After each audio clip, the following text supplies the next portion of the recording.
Cerita dibuka ketika saat itu para gelandangan yang melihat terjatuhnya Batman sebelumnya berada di tempat mereka. Sekarang mereka mengelilinginya, mereka berusaha untuk menyentuhnya. Makhluk apakah yang terjatuh itu? Di saat salah satu dari mereka mencoba melepaskan topengnya, orang itu terkena asap hijau yang membuatnya menjadi lemah. Disusul oleh yang lainnya, para gelandangan yang jahat tersebut malah semakin penasaran dan ingin menyentuh Batman dengan memukulnya dengan sebuah kayu pemukul. Namun sayangnya, di saat orang itu melakukannya, dia malah terkena sengatan listrik. Melihat itu, orang yang satu lagi semakin geram. Dia pun langsung menodongkan pistolnya ke tubuh Batman yang terkapar pingsan. Di saat itulah Oracle meminta setiap anggota dari Bat Family yang berada di sekitar lokasi untuk mencapai lokasi Batman karena Oracle membaca sinyal darurat dari utility beltnya Batman. Kebetulan nih di saat itu ada salah satu vigilante yang ada di sekitar lokasi, yaitu si The Huntress alias si Helena Bertinelli. Di saat itulah Huntress dengan sepeda motornya masuk ke tengah para penjahat yang mengelilingi Batman. Dengan mengayunkan senjata tongkatnya, dia hantamkan kepada penjahat, memukulnya dengan sangat mudah. Akhirnya dia pun berhasil membuat orang-orang itu mundur dari keterampilan seni bela dirinya Huntress. Masih dalam saluran komunikasi dengan Oracle, di mana kemudian mereka menggunakan kendali jarak jauh remote control untuk membawa Batmobile menuju ke lokasi Huntress. Setelah Batmobile tiba, Huntress pun memuat tubuh Batman yang tidak sadarkan diri ke dalam Batmobile untuk kembali ke Batcave. Sementara Huntress pergi dengan kendaraannya untuk melanjutkan kegiatan vigilantenya. Namun ternyata selama dari tadi, dari atas gedung ada seorang pria misterius yang melihat mereka, di mana kepalanya ditutupi oleh kain perban.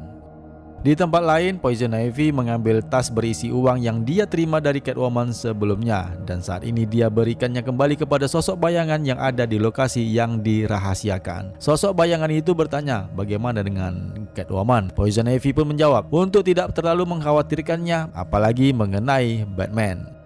Sementara itu di Batcave, Alfred Pennyworth merawat luka-luka Batman. Dia bekerja keras sepanjang waktu untuk menyelamatkan nyawa Bruce, tetapi skill untuk menyembuhkannya kali ini dia tidak dapat menyembuhkannya. Sepertinya dia menyerah angkat tangan. Di mana ternyata Bruce menderita fraktur tengkorak yang parah. Dengan kondisinya yang hampir tidak sadar, Bruce berhasil mengucapkan nama Thomas Elliot dalam sebuah kode Morse. Hal ini membuat Alfred menjadi bertanya-tanya, siapakah Thomas Elliot yang dimaksud oleh Bruce Wayne itu? Karena sepertinya selama ini dia tidak pernah mengenal nama itu.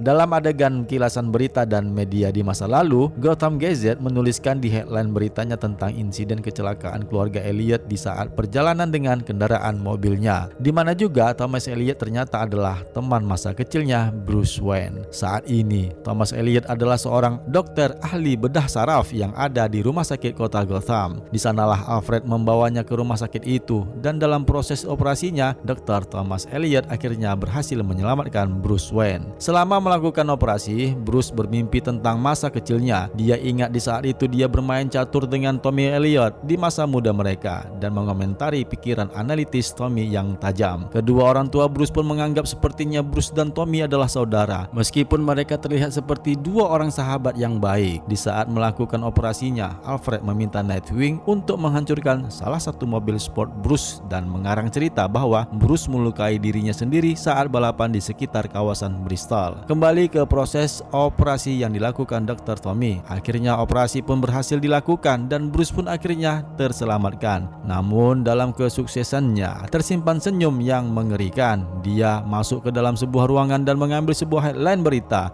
tentang insiden keluarga Elliot yang tewas dalam kecelakaan mobilnya. Dia menjadi geram, mengoyakkan lembaran halaman itu. Celah sobekannya menampilkan wajah sosok bayangan yang sepertinya ada perban di kepalanya, di mana juga sepertinya dia sambil memegangi sebuah batarang.